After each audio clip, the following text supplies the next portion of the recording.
болото неохотно отдавало свою добычу. Грязь, словно живая, обволакивала корпус подлодки, не желая отпускать ее из своих объятий. Рыбаки, старые волки, видавшие виды, переглянулись. Такого им еще не доводилось видеть. Подлодка в болоте? Это казалось абсурдом, невероятным. Но вот она, перед ними, ржавая и поросшая тиной, свидетельница давно минувших дней. С трудом, с помощью лебедок и тракторов, подлодку вытащили на твердую землю. Эксперты и историки прибыли на место, затаив дыхание. Открыть люк было непросто, ржавчина и время сделали свое дело. Но вот, наконец, замок щелкнул, и внутрь хлынул затхлый воздух, пропитанный запахом плесени и смерти.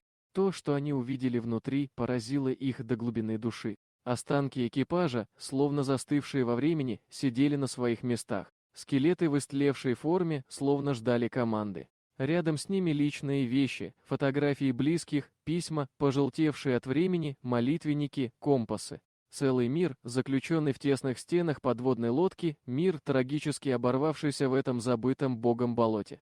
Началось кропотливое исследование. Историки пытались установить, как подлодка оказалась в болоте, что произошло с экипажем. Версий было много, а ошибка навигации, шторм, диверсия. Но истина оказалась навсегда похоронена под толщей ила и времени.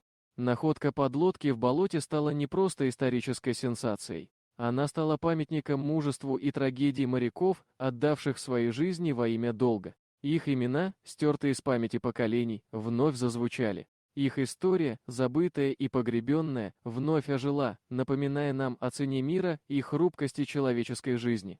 Среди личных вещей одного из моряков нашли дневник. Исписанные неровным почерком страницы поведали о последних днях экипажа. Голод, отчаяние, борьба за выживание, каждая строка пропитана ужасом и надеждой. Записи обрывались на середине фразы, словно автор внезапно прервался, чтобы больше никогда не вернуться к ним. Дневник стал ключом к разгадке тайны, позволив восстановить ход событий, приведших к трагедии.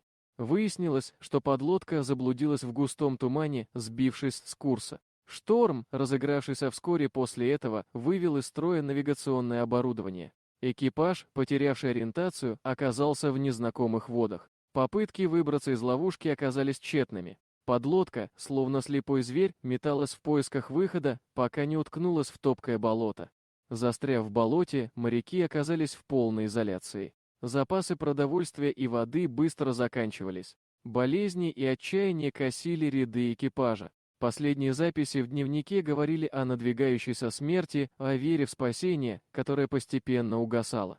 Находка подлодки в болоте стала напоминанием о том, что история хранит в себе множество неразгаданных тайн. Она заставила нас задуматься о ценности человеческой жизни, о мужестве и стойкости тех, кто оказался в экстремальных условиях. Имена моряков, погибших в болоте, были увековечены на мемориальной доске. Их подвиг, забытый на долгие годы, вновь обрел признание. Дорогие друзья, если вам понравилось видео, поставьте лайк, а также подписывайтесь на канал, где найдете еще много интересного.